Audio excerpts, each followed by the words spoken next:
મજામાં છો? બરાબર.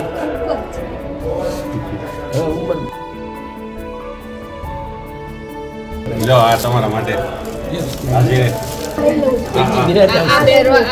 આ પહેરવાનું છે તમારે. હા સાંભળતું ગીતા કાયમ યાદ રાખવાની, યાદ રાખીને એની અનુસાર કનૈયાનું કરવાનું. સમજી ગયા. હા. અરે હું મરું ત્યારે આવજે પાછું. હજુ મેળવવાનું ક્યાં વાર છે બહુ.